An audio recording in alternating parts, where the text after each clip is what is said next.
Shalom à tous. Soyez bénis dans le nom de Jésus. Merci Seigneur pour ta parole. Mon âme te loue, Père, de ce que tu m'as choisi pour annoncer la justice aux nations et la bonne nouvelle jusqu'aux confins de la terre. Merci Seigneur pour les auditeurs. Merci pour la grâce dans le nom de Jésus. Peuple de Dieu, ce matin le thème, la nature humaine. Je lis la parole de Dieu dans le nom de Jésus.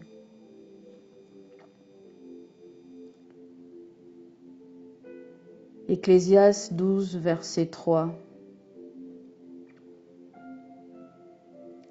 verset 8 jusqu'à 9.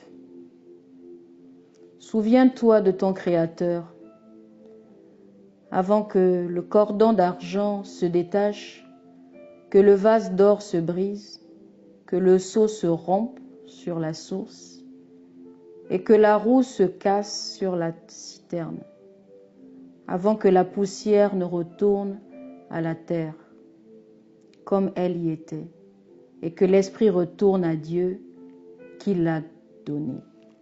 Que Dieu bénisse sa parole. De tous les êtres que Dieu a créés, l'être humain est de loin le plus noble et le plus complexe. Toutefois, à cause de l'orgueil, les humains ont tendance à oublier que Dieu est le Créateur, qu'ils ont été créés par lui et qu'ils dépendent de lui.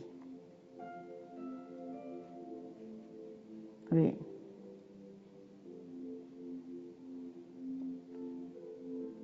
Nous devons penser à examiner les perspectives bibliques de la nature humaine. Bien-aimés, la nature de l'homme créé à l'image de Dieu. La Bible affirme clairement que Dieu avait décidé de créer la race humaine à son image et selon sa ressemblance. Genèse chapitre 1er, versets 26 à 27.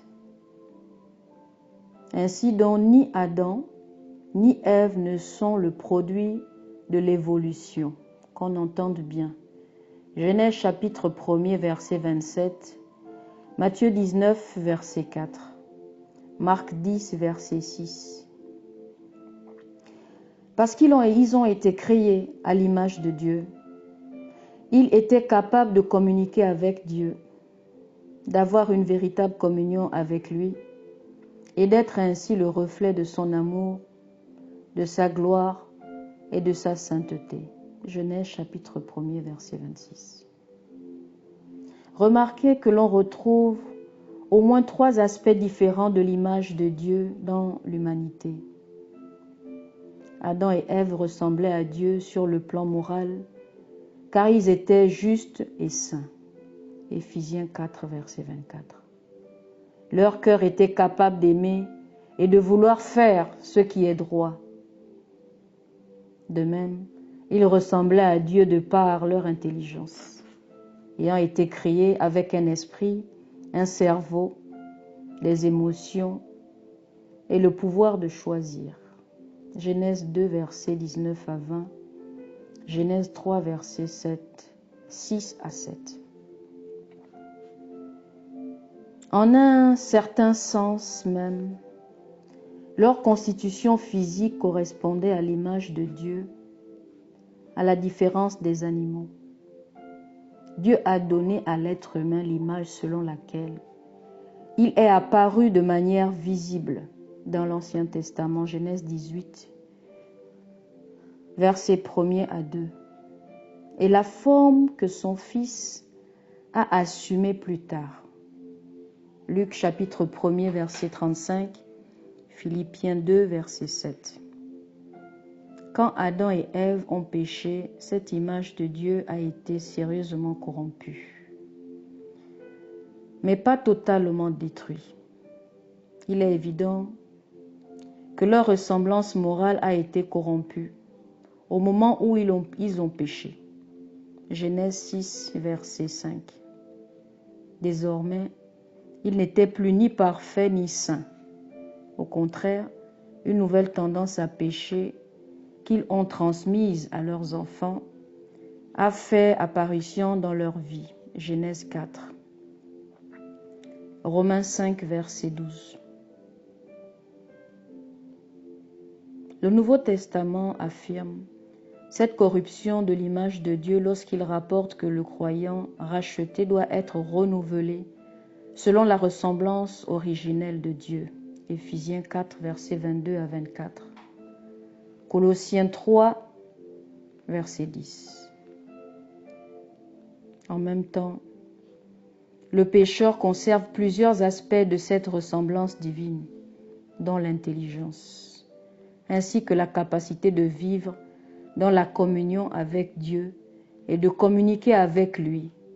Genèse 3, verset 19. Actes 17, versets 27 à 28. Par contre, cette dimension de l'image de Dieu a été également entachée, mais pas totalement anéantie, lorsqu'Adam et Ève ont péché dans le jardin d'Éden. Genèse 9, verset 6. Jacques 3, verset 9.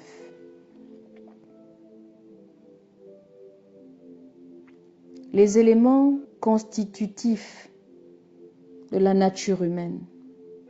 La Bible révèle que la nature de l'homme a été créée à l'image de Dieu et qu'elle se compose de 3 éléments. L'esprit, l'âme et le corps. 1 Thessaloniciens 5, verset 23. Hébreux 4, verset 12. Dieu a formé Adam à partir de la poussière de la terre, le corps, et a insufflé dans ses narines le souffle de vie, donc l'esprit. C'est à ce moment-là que l'homme est devenu un être vivant, une âme. Genèse 2, verset 7. L'intention divine était que, en mangeant du fruit de l'arbre de la vie et en obéissant à sa recommandation de ne pas manger du fruit de l'arbre de la connaissance du bien et du mal, l'homme ne mourrait jamais, mais vivrait éternellement. Genèse 2, versets 16 à 17. Genèse 3, versets 22 à 24. Ce n'est qu'après que la mort fut entrée dans le monde à cause du péché que l'on assiste à la séparation de la personne, de sorte que son corps retourne à la poussière et son esprit à Dieu. Genèse 3, verset 19. Genèse 35, verset 18. Ecclésiaste 12, verset 9. Apocalypse 6, verset 9. Autrement dit, la séparation qui intervient entre le corps d'une part et l'esprit et l'âme d'autre part est le résultat de la malédiction prononcée par Dieu sur l'espèce humaine à cause du péché. Lors de la résurrection physique des croyants, cette malédiction ne sera finalement plus. Le mot qui désigne l'âme, en hébreu, nephesh, psychès en grec, est souvent traduit par vie et peut être défini sommairement comme l'aspect non matériel de la pensée, des émotions et de la volonté de l'homme, qui résulte de l'union entre l'esprit et le corps. À l'instar de l'esprit, l'âme continue à vivre lorsque l'individu passe par la mort physique. L'âme est si étroitement liée avec l'être intérieur qu'on l'utilise souvent comme synonyme pour diriger la personne. Lévitique 4, verset 2. Lévitique 7, verset 20. Josué 20, verset 3. Le corps, en hébreu, bassar, en grec soma, peut être défini comme élément matériel qui retourne à la poussière au moment de la mort. On l'appelle parfois chair. L'esprit en hébreu, roach, en grec pneuma, peut être défini comme élément immatériel qui constitue l'être humain et en qui résident nos capacités spirituelles et notre conscience. C'est cet élément qui nous relie le plus à l'Esprit de Dieu. Des trois éléments qui constituent l'homme, il n'y a que l'esprit et l'âme qui sont indestructibles. Ils sont les seuls à suivre la mort, soit pour aller au ciel. Apocalypse 6, 9, Apocalypse 24. Soit pour aller en enfer. Psaume 16, verset 10, Matthieu 16, verset 26. Toutefois, la Bible insiste sur le fait qu'aussi longtemps qu'il est en vie, le croyant doit prendre soin de son corps et le garder pur de toute immoralité et de tout mal. Romains 6, verset 6.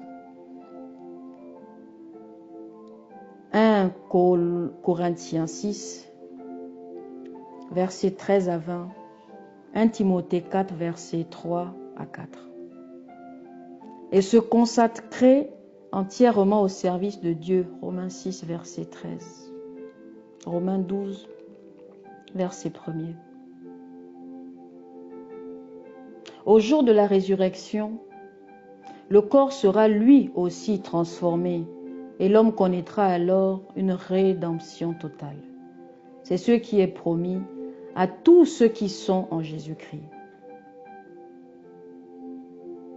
Voici les responsabilités de l'homme.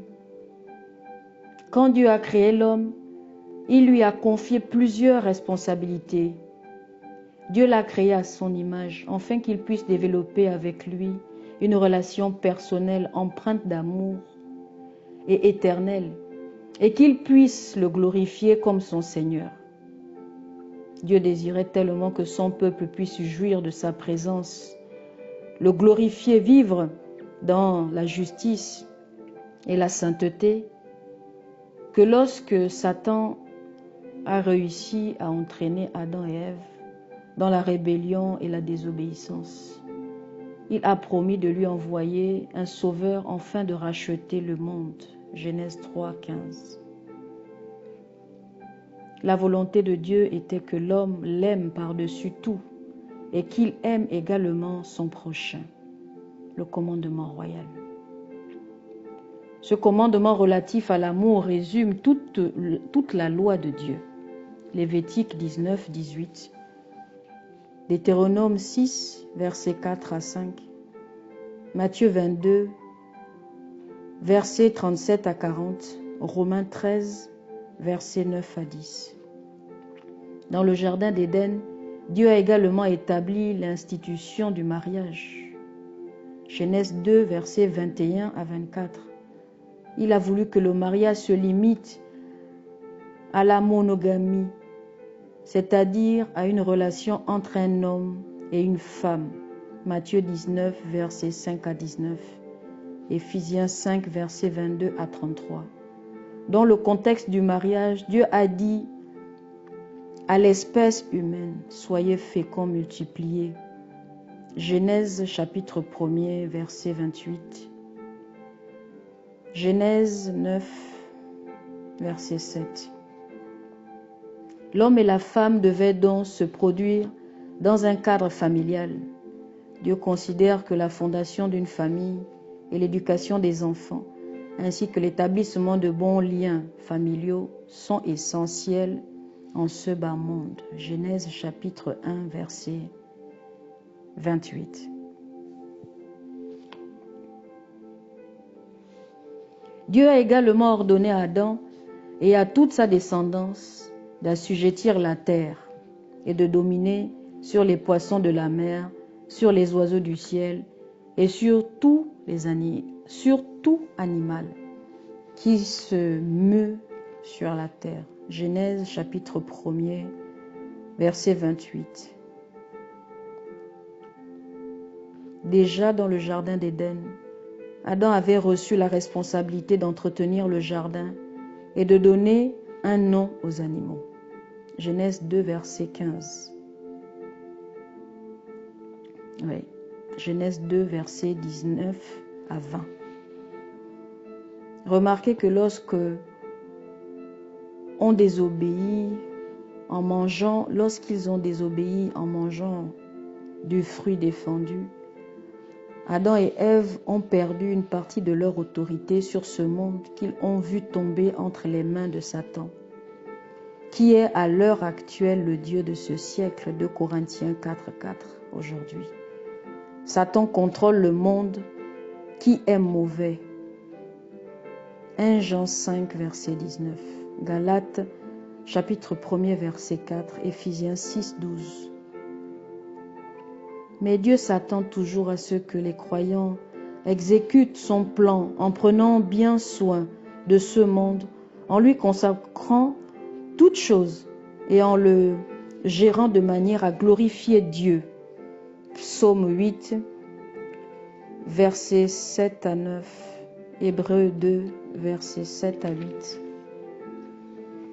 Parce que le péché est présent dans le monde, Dieu a envoyé son Fils Jésus pour le racheter.